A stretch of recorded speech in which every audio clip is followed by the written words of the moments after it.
नमस्कार, मैं सुरभि और आप देख रहे हैं एक्सप्रेस न्यूज भारत। जयपुर के वरिष्ठ समाज सेवी पप्पू कुरैशी से लोकसभा चुनाव को लेकर एक्सप्रेस न्यूज भारत जयपुर संवाददाता हुमा खान ने खास बातचीत की, जिसमें पप्पू कुरैशी ने कहा कि इस बार बीजेपी की सरकार ज्यादा दिन नहीं टिकने वाली है और देश की जनता ने जनादेश इंडिया गठबंधन को दिया है और अब देश में नफरत की राजनीति खत्म होगी और इंडिया गठबंधन की जल्द ही सरकार बनेगी। देखिए खास बातचीत में क्या कुछ बोले पप्पू कुरैशी। कांग्रेस जयपुर में दोनों सीटें हार गई, इसकी क्या वजह मानते हैं आप?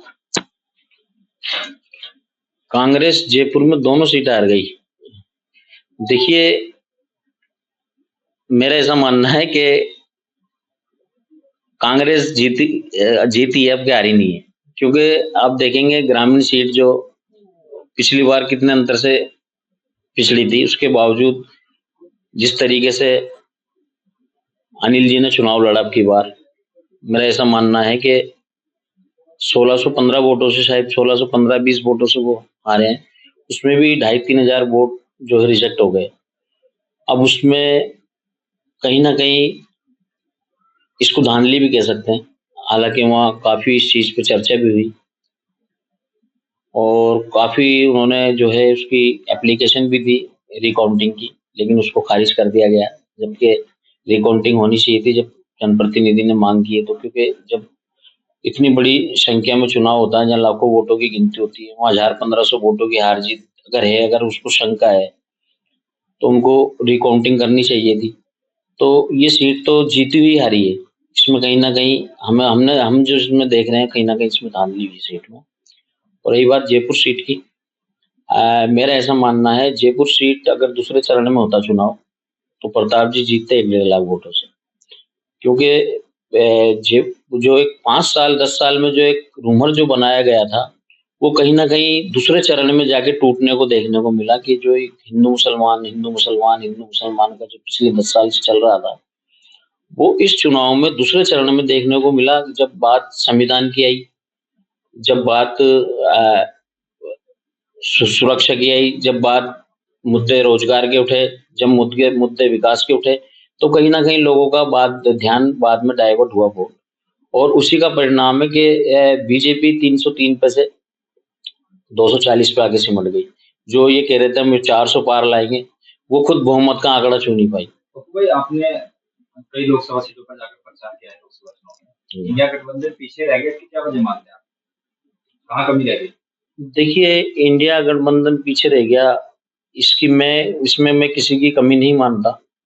कहीं ना कहीं जिस तरीके से देश में मैंने पहले भी कहा है कि पिछले 10 साल से जिस तरीके से एक हिंदू मुसलमान फिरोया जा रहा था, कहीं ना कहीं देखा जाए तो ये एक सेकुलर पार्टियों को, मैं पर्टिकुलर कांग्रेस की बात नहीं करके पूरे देश में जितने भी सेकुलर पार्टी है, मैं उन सबकी कहीं ना कहीं कामयाबी देख रहा हूँ अब की बार चुनाव में, कि बहुत बड़ी तादाद में वो सेकुलरिज्म को वापस धरातल पे लाने में कामयाब हुए। पीएम नरेंद्र मोदी जी का एक नारा था 400 वाला, जो 400 के पार जाएगा, तो उस टिप्पणी में आप क्या कहना चाहेंगे? देखिए, 400 पार तो इनको भी पता था कि हम 400 पार नहीं है। ये एक रूमर बना रहे थे मीडिया के माध्यम से, सोशल मीडिया के माध्यम से 400 पार वोटरों को प्रभावित करने के लिए। इनको खुद को भी पता था कि अब की बार हमारी बहुमत नहीं आ रही है, खुद भी जानते थे। इनके खुद के सर्वे ये कह रहे थे कि अब की बार बहुमत से पिछड़ रहे हैं, लेकिन उन्हें एक रूमर बनाना चाहा था जो जनता के सामने आ गया। अयोध्या से बीजेपी हार गई, उसको लेकर क्या? देखिए, ये एक प्रोपेगेंडा है। राम का नाम राजनीति में लाना, मंदिर को राजनीति में, मंदिर के नाम से इन्होंने 2 बार सरकार बनाई। लोग समझ चुके हैं कि ये न राम को मानते हैं और न हिंदू को कोई भला करने वाले हैं। ये सिर्फ अपनी राजनीति या रोटी सेकने के लिए राम को राजनीति में लाते हैं। ये कहते हैं हम राम को लाए हैं, भला राम को कोई ला सकता है? राम को कोई ला सकता है? राम से ये लोग बड़े हैं क्या कोई? और अयोध्या के लोगों ने ये मैसेज दे ही दिया। अब ये आप देखिए, सोशल मीडिया ने पूरा दबाया। 3000 लोगों के घर तोड़े गए, वहां 800 दुकानें तोड़ी गई। जो लोग वहां वर्षों से पीढ़ी दर पीढ़ी उन दुकानों से वहां कमा के खा रहे थे, उनकी दुकानें तोड़ी गई। कई मंदिर तोड़े, कई मस्जिद तोड़ी, और उसके बावजूद वहां जो मार्केट बना उस पे वहां के लोकल लोगों को न दे करके गुजरात के लोगों को बुला करके ठेका दिया, जैसे सोशल मीडिया पे सुनने को मिल रहा है।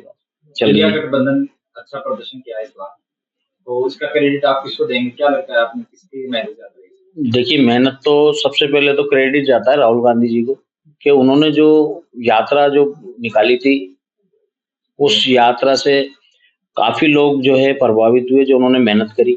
उसके बाद तो देखिए, चाहे किसी भी पार्टी हो, चाहे अखिलेश जी हो और चाहे जितने भी जो नेता रहे गठबंधन के, सबने अपनी अपनी जगह भूमिका निभाई है, अपनी अपनी जगह मेहनत की है और सभी को क्रेडिट जाता है। पीएम मोदी आज शपथ ले रहे हैं, क्या आपको क्या लगता है कि इस बार की सरकार किस तरीके से चलने वाली है? देखिए, एक चीज तो पक्की है कि देश को तोड़ने की जो राजनीति, हिंदू राष्ट्र के नाम पर देश को तोड़ने की जो राजनीति की जा रही थी, उस पर तो अंकुश लग गया। ये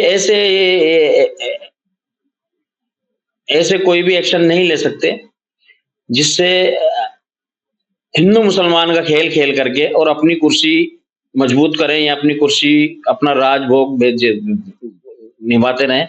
कहीं ना कहीं इस पर अंकुश लग गया। मुझे नहीं लगता कि अब ये कोई ऐसे एक्शन या ऐसी कोई घोषणा करेंगे जैसे अचानक कर दिया देश में नोटबंदी, अचानक मंत्रियों को पता नहीं। राजस्थान में 2 बार क्लीन स्वीप होने के बाद कांग्रेस 13 सीटें लेकर आई है, तो आप कांग्रेस की जीत मानते हैं या बीजेपी की हार मानते हैं? देखिए, कांग्रेस बीजेपी की हार है, कांग्रेस की जीत है। दोनों एक ही चीज में, दोनों ही सवाल, एक ही सवाल में, दोनों सवाल में एक ही जवाब है। अगर कांग्रेस जीतेगी तो ही बीजेपी हारेगी और बीजेपी हारेगी तो ही कांग्रेस जीतेगी। और देखिए, देश ने अभी हालात राजस्थान में विधानसभा चुनाव में हमें शिकस्त मिली कांग्रेस को, लेकिन अभी 4 से 6 महीने में लोगों को पता लग गया। जो माननीय मुख्यमंत्री जी अशोक गहलोत, पूर्व मुख्यमंत्री अशोक गहलोत जी की जो घोषणाएं थी, जो उनको लाभ मिल रहा था, जो लाभकारियों ने वो लाभ देख उठाया था 5 साल, वो उनको 6 महीने में ही महसूस हुआ इस चीज का कि वाकई सरकार कांग्रेस की अच्छी थी या बीजेपी की अच्छी है, और उन्हीं वोटरों ने अब की बार कांग्रेस को वापस वोट दिया है।